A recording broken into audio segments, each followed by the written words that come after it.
আমি বলতেছিলাম আশুরার দিনে সব কিছু হয়েছে, সব কিছু হবেও। আশুরার দিনে এই মুহররম মাসের গুরুত্ব আল্লাহর কাছে আছে। আল্লাহ পাক রব্বুল আলামিন এই জন্যই বলেছেন, আশুরার 10 তারিখে যদি কেউ রোজা রাখে পূর্বের 1 বছরের গুনাহ আমি আল্লাহ মাফ করে দিব।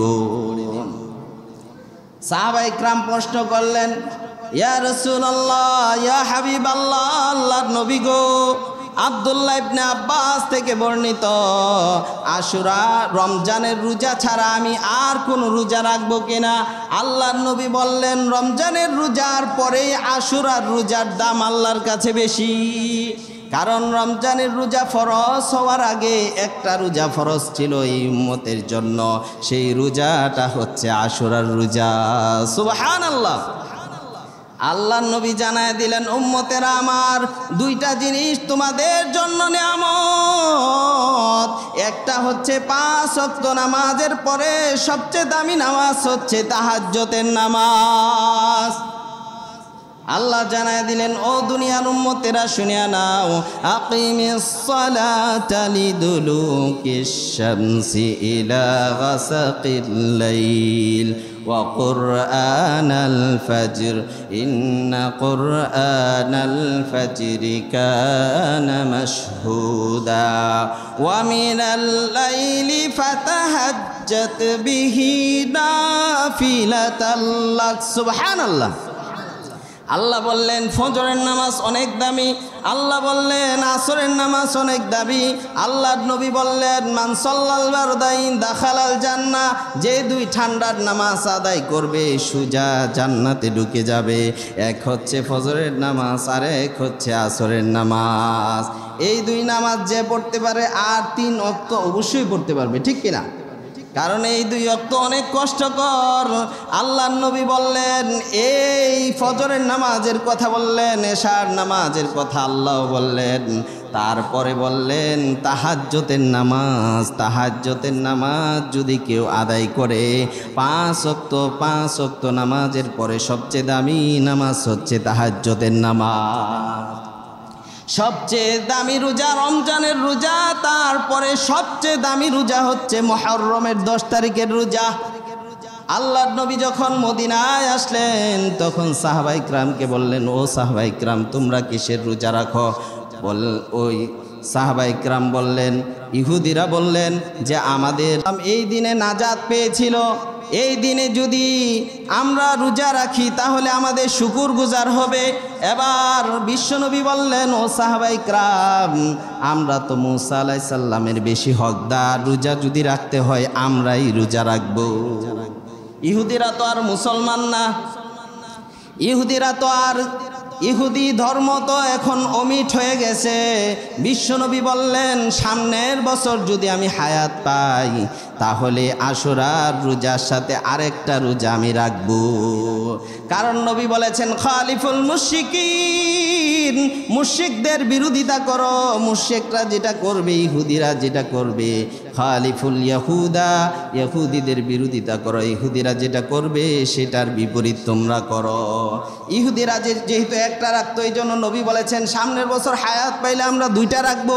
কিন্তু দুঃখজনক, আমার নবী পরের বছর হায়াত পাই নাই, পরের বছর মুহররম আসার আগেই নবী ইন্তেকাল করেছেন। এই জন্য মুহররমের 2টা রোজা রাখতে হবে। সবচেয়ে উত্তম হচ্ছে 9 তারিখ এবং 10 তারিখ রোজা রাখা। আল্লাহর নবীকে প্রশ্ন করা হয়েছে, নবী 9 তারিখের কথা বলেছেন, আপনি যদি 10 এবং 11 রাখেন তাহলেও হবে। 10 এবং 9 রাখা হচ্ছে সবচেয়ে উত্তম। এই জন্য আশুরার রোজা রাখবো তো ইনশাআল্লাহ। সামনে শুক্রবার রোজা যদি কেউ রাখে এবং পরের দিন শনিবার, তাহলে 9 এবং 10 রাখা হবে। কি ঠিক আছে না হিসাব?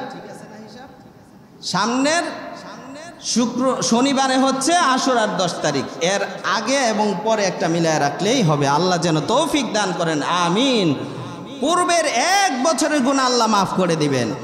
আল্লাহ তওবা কবুল করবেন। স্পেশাল তওবা মুহররমের 10 তারিখে আল্লাহ কবুল করেন। সুবহানাল্লাহ। এই জন্য সেদিন তওবা করব, রোজা রাখবো। 2টা আমল, রোজা রাখা, তওবা করা। আল্লাহ এই উম্মতের জন্য একটা নিয়ামত রেখেছেন। আল্লাহ যেন আমাদেরকে আশুরার দিনে বরকত দান করেন, আল্লাহুম্মা আমিন। ইন্না ইদ্দাতাশ শুহুরি ইনদাল্লাহি 12 শাহরান ফি কিতাবিল্লাহ ইয়াওমা খালাকাস সামাওয়াতি ওয়াল আরদা মিনহা আরবাআতুন হুরুম যালিকা আদ-দীনুল কাইয়্যিম ফালা তাযলিমু ফীহিন্না আনফুসাকুম وقاتلوا المشركين كافة كما يقاتلونكم كافة سبحان الله আল্লাহ সূরা তওবার 36 নম্বর আয়াতে আল্লাহ বলেন, নিশ্চয়ই আল্লাহ পাক রব্বুল আলামিনের নিকট নিশ্চয়ই মাসের গণনার দিক থেকে নিশ্চয়ই আল্লাহ পাক রব্বুল আলামিনের কাছে গণনার মাস 12টি। এটা কোন দিন থেকে কোথায় এসেছে? ফি কিতাবিল্লাহ, আল্লাহর কিতাবে। আল্লাহর কিতাবে ইয়াওমা খালাকাস সামাওয়াতি ওয়াল আরদা মিনহা আরবাআতুন হুরুম ইয়াওমা খালাকাস সামাওয়াতি ওয়াল আরদা, যেদিন আসমান জমিন আল্লাহ সৃষ্টি করলেন। ইয়াওমা মানে দিন, খালাকাস সামাওয়াতি ওয়াল আরদ, খালাকা মানে সৃষ্টি করা, ওয়াস সামাওয়াত, সামাওয়াত মানে আসমান, আসমান সমূহ, ওয়াল আরদ জমিন সমূহ। যেদিন আল্লাহ আসমান সমূহ বানাইলেন, জমিন সমূহ বানাইলেন, সেদিন থেকেই আল্লাহর নিকট মাস গণনা করা শুরু হয়েছে। সুবহানাল্লাহ। এবং এটা দুনিয়ার কোনো মানুষের হিসাব না, আল্লাহ পাক রব্বুল আলামিনের নিকট থেকে এই হিসাবটা এসেছে। আল্লাহ যেদিন আসমান জমিন সৃষ্টি করেছেন, সেদিন থেকেই গণনার দিক থেকে আল্লাহ তাআলার নিকট 12 মাস। সুবহানাল্লাহ। এটা কোনো ব্যাখ্যা না, এটা কোনো হাদিস না, এটা সরাসরি আল্লাহ পাক রব্বুল আলামিন কোরআনের মধ্যে উল্লেখ করেছেন। সূরাতুত তাওবার 36 নম্বর আয়াতে আল্লাহ নিজেই উল্লেখ করেছেন, আমি আল্লাহ পাক রব্বুল আলামিন যেদিন থেকে আসমান জমিন সৃষ্টি করেছি, সেদিন থেকেই আমার নিকট গণনার দিক থেকে আমি আল্লাহর নিকট 12 মাস। তারপরে আল্লাহ কি বলেন? ইয়াওমা খালাকাস সামাওয়াতি ওয়াল আরদা মিনহা আরবাআতুন হুরুম, এই 12 মাসের মধ্যে আল্লাহর নিকট 4টা মাস সম্মানিত। 4টা মাসের মধ্যে 1 নাম্বার হচ্ছে জিলকাদা, জিলহজ্জা, আর এই যে এখন যেই মাস মুহররম মাস, আরেকটা হইল রজব। এই 4 মাস আল্লাহ তাআলার নিকট সবচেয়ে সম্মানী। সব থেকে সম্মানী মাস হইল রমজান মাস, তারপরে এই 4 মাস সবচেয়ে সম্মানী, তারপরে অন্য মাসের সিরিয়াল। মাসের দিক থেকে, দিনের দিক থেকে না, দিনের দিক থেকে সবচেয়ে উত্তম দিন হইল আরাফার দিন। সুবহানাল্লাহ। আর রাতের দিক থেকে আল্লাহর নিকট সবচেয়ে উত্তম দিন হইল শবে কদরের দিন।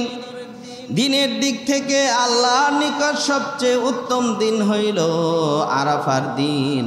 মাসের দিক থেকে আল্লাহর নিকট সবচেয়ে দামি হচ্ছে রমজানুল মুবারক, তারপরে সবচেয়ে সম্মানী এই 4 মাস। 1 নাম্বার জিলকাদ, জিলহজ, মুহররম, এই যে মুহররম মাস চলতেছে, আর হচ্ছে রজব। এই 4 মাসের কথা আল্লাহ সূরা তওবার মধ্যে আল্লাহ বললেন, এই 4 মাস আমি আল্লাহর নিকট সম্মানিত। আর আরবি মাসের গণনার দিক থেকে বছর শুরু হয় মুহররম মাস দিয়া। আজকে মুহররম মাসের 2 তারিখ, প্রথম শুক্রবার। এই মুহররম মাস এত বরকতপূর্ণ, এত বরকতপূর্ণ। আল্লাহ পাক রব্বুল আলামিন মুহররমের একটা দিন আল্লাহ এমন রেখেছেন যেই দিনে আল্লাহ পাক রব্বুল আলামিন রোজাকে ফরজ করেছিলেন। তখনও রমজানের রোজা ফরজ হয় নাই, রমজানের রোজা আল্লাহ ফরজ করেন নাই। রমজানের রোজা ফরজ হওয়ার আগে এই উম্মতের জন্য একটা রোজা ফরজ ছিল, সেই রোজাটার নাম হচ্ছে আশুরার রোজা। আর আশুরার রোজা আল্লাহ কি জন্য ফরজ করেছেন? আল্লাহর নিকট আশুরার রোজাটা সবচেয়ে দামি রোজা। সুবহানাল্লাহ। আল্লাহ পাক রব্বুল আলামিন মুসলিম শরীফে বিশ্বনবী বলেন, আফজালুস সিয়ামি বা'দা রমাদান শাহরুল্লাহিল মুহাররম। মুসলিমের বর্ণনা, নবী বলেন রমজানের পরে, রমজান মাসের রোজার পরে সবচেয়ে উত্তম রোজা হইল মুহররমের 10 তারিখের রোজা। রমজানের রোজা তখনও ফরজ হয় নাই। রমজানের রোজা ফরজ হওয়ার আগে একটা রোজা ফরজ ছিল, এই রোজাটা হচ্ছে মুহররমের রোজা। আর এই মাসটাকে আমার আল্লাহ বলেছেন আল্লাহর মাস। সুবহানাল্লাহ। এই মাসের এত বরকত নবীজি সাল্লাল্লাহু আলাইহি ওয়াসাল্লাম বলেন, আন কাতাদা রাদিয়াল্লাহু তাআলা আনহু قال, হযরতে কাতাদা রাদিয়াল্লাহু তাআলা আনহু থেকে বর্ণিত, সিয়ামু ইয়াউমি আশুরা, সিয়ামু ইয়াউমি আশুরা আহতাসিবু আলা আল্লাহি আন ইউকাফিরা সানাতাল্লাতী ক্বাবলাহু, রাওয়াহু মুসলিম। হযরতে কাতাদা রাদিয়াল্লাহু তাআলা আনহু থেকে বর্ণিত, নবীজি সাল্লাল্লাহু আলাইহি ওয়াসাল্লাম বলেছেন, আশুরার দিনে 10 তারিখে যে রোজা রাখবে পূর্বের 1 বছরের গুনাহ আল্লাহ মাফ করে দিবেন। চিন্তা করছেন? এটা কি আমার কথা না নবীর কথা? কোনো দুর্বল কিতাবের হাদিস নয়, কোনো অপ্রসিদ্ধ কিতাবের হাদিস নয়, মুসলিম শরীফের হাদিস। মুসলিম শরীফ এমন একটা কিতাব, 6টা সহি কিতাবের মধ্যে অন্যতম একটা কিতাব হচ্ছে মুসলিম শরীফ। বুখারী শরীফ আপনারা নাম জানেন, মুসলিম শরীফের নামও অনেক শুনেছেন। মুসলিম শরীফে আন কাতাদা রাদিয়াল্লাহু তাআলা আনহু থেকে বর্ণিত, নবী বলেন, আশুরার রোজা এত বরকতপূর্ণ, আইয়ুকাফিরু সানাতাল্লাতী ক্বাবলা, যদি কেউ আশুরার দিনে রোজা রাখে, আল্লাহর নবী বলেন আমি আশা করি পূর্বের 1 বছরের গুনাহ আল্লাহ মাফ করে দিবেন। কারণ কি? কারণ হইল রমজানের রোজা যখন ফরজ হয় নাই তখন আশুরার রোজাটা আল্লাহ ফরজ করেছিলেন। এটা এমন একটা দিন, এই দিনে আল্লাহ পাক রব্বুল আলামিন আসমান জমিনকে বানিয়েছেন। সুবহানাল্লাহ। এটা এমন একটা দিন, এই দিনে আল্লাহ পাক রব্বুল আলামিন আসমান জমিন বানিয়েছেন, এই দিনে আবার আসমান জমিন ধ্বংস করবেন। আশুরার দিন এমন একটা দিন, আমার আল্লাহ তো বলেছেন, ইয়াউমা খালাকাস সামাওয়াতি ওয়াল আরদা মিনহা আরবাআতুন হুরুম। আল্লাহ যেদিন আসমান জমিন বানাইলেন সেদিনও আশুরার দিন ছিল, এই মুহররম মাস ছিল। যেদিন আল্লাহ পাক রব্বুল আলামিন আদম আলাইহিস সালাতু ওয়াস সালামকে বানাইলেন সেদিনও এই মুহররম মাস আশুরার দিন ছিল। সুবহানাল্লাহ। তার মানে আসমান জমিন আল্লাহ বানাইলেন আশুরার দিনে। আল্লাহ আসমান জমিন ধ্বংস করবেন আশুরার দিনে। আল্লাহ পাক রব্বুল আলামিন আশুরার দিনে আমাদের আদি পিতা আদমকে তৈরি করলেন। আশুরার দিনে আল্লাহ পাক রব্বুল আলামিন এই আদমকে তৈরি করার পর অনেক দিন পর্যন্ত, দীর্ঘ লং টাইম পর্যন্ত, বছরকে বছর, কত বছর আল্লাহ ফালায় রেখেছেন। এরপরে আল্লাহ পাক রব্বুল আলামিন দীর্ঘ বছর পরে আদমের ভিতরে আল্লাহ একটা ফুৎকার দিলেন, আদম জীবিত হয়ে গেল। আদম জীবিত হওয়ার পরে আল্লাহর প্রশংসা করলেন। এই দিনটাও আশুরার দিন ছিল। আদমকেও আল্লাহ আশুরার দিনে তৈরি করলেন। আদম আলাইহিস সালামের ভিতরে রূহ দিলেন আশুরার দিনে। আদম আলাইহিস সালামের গুনাহ মাফ করলেন আশুরার দিনে। সুবহানাল্লাহ। এই জন্য কোনো বান্দা বান্দি যদি এই আশুরার দিনে খাঁটি দিলে তওবা করে, আল্লাহ পাক রব্বুল আলামিন বিশেষ করে আল্লাহ তার তওবা কবুল করে। আদম আলাইহিস সালাতু ওয়াস সালাম যেই নবীর উসিলায় তওবা কবুল করলেন আল্লাহ পাক রব্বুল আলামিন, সেই নবীর সরাসরি উম্মত আমরা। দুঃখজনক হলেও সত্য, সেই নবীর উপর আমরা দরুদ পড়ি না, সেই নবীর মহাব্বত আমাদের অন্তরে নাই। আদম আলাইহিস সালাতু ওয়াস সালাম কোন কিতাবে লেখা হয় 350 বছর কান্না করলেন।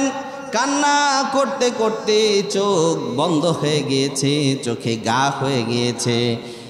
এমন অবস্থা হয়েছে আদম আলাইহিস সালাতু ওয়াস সালামের চোখের পানিতে পাখি গোসল করেছে, খেয়েছে।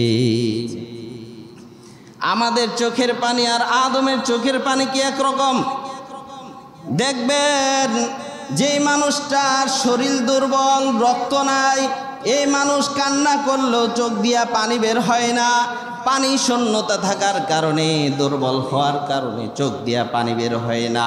রক্ত শূন্য হইলে একটা মানুষ যদি দুর্বল হয়, কেটে গেলে ওই পরিমাণ রক্ত বের হয় না, ঠিক কিনা? আর আদম আলাইহিস সালাম প্রথম মানব ছিলেন। তার শক্তি কেমন ছিল, তার চোখের পানি কেমন ছিল? চোখের পানি দিয়া নদীর মতো নালা হয়ে গেছে। এত কান্না করেছেন আদম আলাইহিস সালাতু ওয়াস সালাম। এত কান্নার পরে যখন স্মরণ হয়ে গেল, এই আরাফার ময়দানে আদম এবং হাওয়ার মিলন হইল। এই জন্যই এই ময়দানটাকে আরাফার ময়দান বলা হয়। কারণ হচ্ছে আরাফা মানে পরিচিত আদম এবং হাওয়া আলাইহিস সালাতু ওয়াস সালাম এই দুনিয়াতে আসার পর সর্বপ্রথম দেখা হয়েছে আরাফার ময়দানে। এই আরাফার ময়দানে দেখা হওয়ার পর আদম আলাইহিস সালাম কান্না করে, হাওয়া আলাইহিস সালাতু ওয়াস সালাম কান্না করে। যেদিন দেখা হয়েছে সেই দিনটাও ছিল এই মুহররমের 10 তারিখ, আশুরার দিন। সুবহানাল্লাহ। আপনারা আশ্চর্য হয়ে যাবেন, শত শত ঘটনা এই মুহররমের 10 তারিখে আল্লাহ ঘটিয়েছেন। সুবহানাল্লাহ। আবার এর চেয়ে বড় ঘটনা আর কোনো ঘটনা হবে না। যেই ঘটনা সংঘটিত হবে পৃথিবীর মধ্যে, যত ঘটনাই ঘটুক না কেন, এর চেয়ে কোনো বড় ঘটনা হবে না। যেই ঘটনা আশুরার 10 তারিখে হবে, আসমান ভেঙে পড়বে, জমিন ভেঙে পড়বে, পাহাড়গুলির রুইয়ের মতো উঠতে থাকবে। আল্লাহ পাক রব্বুল আলামিন যেদিন কিয়ামত কায়েম করবেন, সেই দিনটাও হবে আশুরার 10 তারিখের দিন। সেই দিনটা হবে শুক্রবার দিন। আদম আলাইহিস সালাতু ওয়াস সালাম যেই দিনে আল্লাহর কাছে মাপ পেয়েছিলেন, যেই দিনে আদম এবং হাওয়া আলাইহিস সালাতু ওয়াস সালাম যেই দিনে আল্লাহ পাক রব্বুল আলামিন একত্রিত করেছিলেন, একসাথে দেখা হয়েছিলেন, আর একসাথে মিলে দুজনে বলেছিলেন রব্বানা যালামনা, পড়েন আমার সাথে, রব্বানা যালামনা আনফুসানা ওয়া ইল্লাম তাগফির লানা ওয়া তারহামনা লানাকুনান্না মিনাল খাসিরিন। আল্লাহু আকবার। এই দোয়াটা দুইজনে মিলে করেছিলেন। আর কার কথা স্মরণ করেছিলেন? আমার আপনার নবী, নবী মুহাম্মদুর রাসূলুল্লাহ সাল্লাল্লাহু আলাইহি ওয়াসাল্লামের কথা স্মরণ করে যখন এই দোয়া করেছেন, আল্লাহ সাথে সাথে তওবা কবুল করে নিলেন। আল্লাহু আকবার। আদম আলাইহিস সালাতু ওয়াস সালাম কান্না করেছেন, এত বছর কান্না করেছেন, আল্লাহ স্মরণ করে দিয়েছেন। এত বছর কান্না করার পরে ওই যে বেহেশতে ছিল, বেহেশতের মেন গেটের মধ্যে আমার আল্লাহর নামের সাথে কার নাম যেন লেখা আছে, সুবহানাল্লাহ, লেখা ছিল লা ইলাহা, পড়েন, লা ইলাহা ইল্লাল্লাহু মুহাম্মাদুর রাসূলুল্লাহ সাল্লাল্লাহু আলাইহি ওয়াসাল্লাম। আল্লাহ গো, তোমার নামটা তো জানি, এই জন্যই সবচেয়ে দামি কালিমা মুসা আলাইহিস সালামকে আল্লাহ বলেছিলেন, এর চেয়ে কোনো বড় কালিমা নাই, এর চেয়ে কোনো দামি কালিমা নাই। যেই দামি কালিমাটা জান্নাতেও লেখা আছে, এই দামি কালিমার কথা স্মরণ করলেন। আদম আলাইহিস সালাম বলেছিলেন ওই দিন আরাফার ময়দানে, ও গো আল্লাহ, তোমার নামের সাথে যেন কার নাম লেখা জানি না গো আল্লাহ, ওই নামের উসিলায় আমি তোমার কাছে মাপ চাই। আল্লাহু আকবার। এবার আল্লাহ বললেন, আদম আলাইহিস সালাম আবার ফরিয়াদ করলেন, আল্লাহ গো, তোমার নামের সাথে যার নাম লেখা আছে সে কোনো সাধারণ কেউ না, অবশ্যই তোমার প্রিয় কেউ হবে, ওই নামের উসিলায় মাপ চাই। আল্লাহ সাথে সাথে তওবা কবুল করে মাফ করে দিলেন। আর আল্লাহ জানায় দিলেন, হে আদম, তোমার সন্তানদেরকে জানায় দাও, কিয়ামতের আগ পর্যন্ত এই নামের উসিলায় হাজার হাজার লক্ষ লক্ষ মানুষ রহমত পাইতে থাকবে। আমার নবী জানায় দিলেন। সাহাবা ইকরাম প্রশ্ন করলেন, ইয়া রাসূলুল্লাহ, আদম আলাইহিস সালাম যখন কাদামাটির মধ্যে ছিল তখন আপনি কি ছিলেন? আমার নবী জানায় দিলেন, ও উম্মতেরা আমার শুনিয়া নাও, আদম যখন সৃষ্টি হয় নাই আমি নবী তখনও নবী ছিলাম। আমার নবী বলেন, কুনতু নাবিয়ান, আদম যখন কাদামাটির মধ্যে ছিল এখনো আদমকে বানানো হয় নাই। আমার নবী বলেন, কুনতু নাবিয়ান, তখন আমি নবী ছিলাম। আমার আল্লাহ আমার নবীকে সব কিছুর আগে তৈরি করেছেন। আমার আল্লাহর নূর থেকে একটা নূর আল্লাহ তৈরি করে রাখলেন। দীর্ঘ 40,000 বছর ওই নূরটাকে আমার আল্লাহ নিজেই জপেছেন। সুবহানাল্লাহ।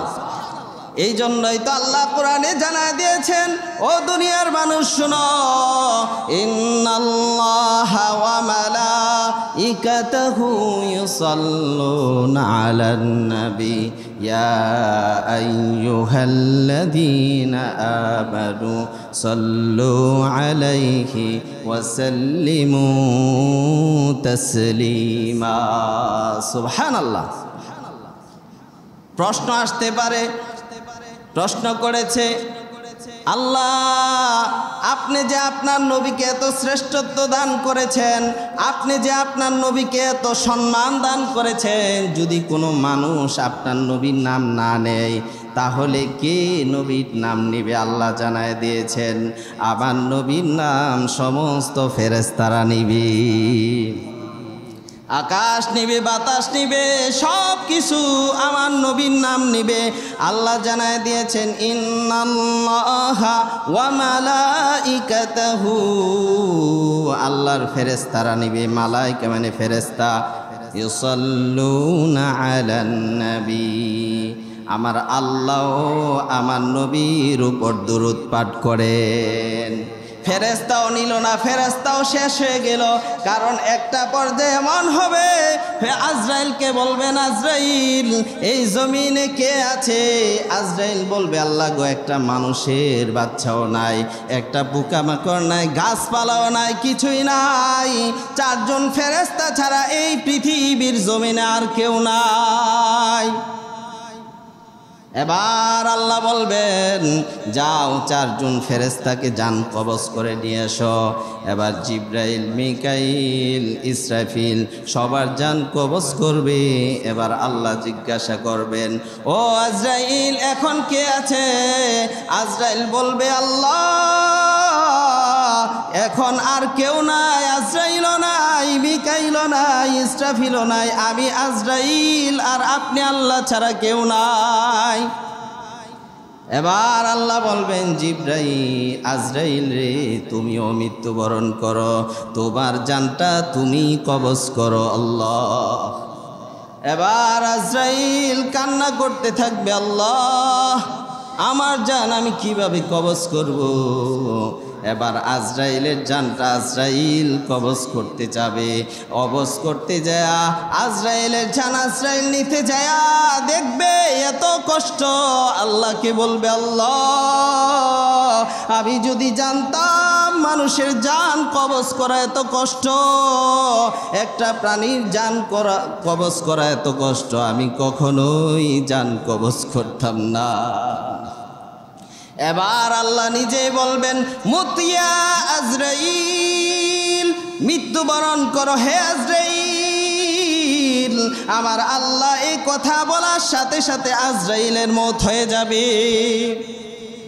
এবার আল্লাহ কোরআনের মধ্যে আল্লাহ জানায় দিয়েছেন, এবার আল্লাহ একটা আওয়াজ করবেন, আল্লাহ বলবেন, আছো কেউ? কোনো বাদশাহ শক্তিশালী আছো কিনা?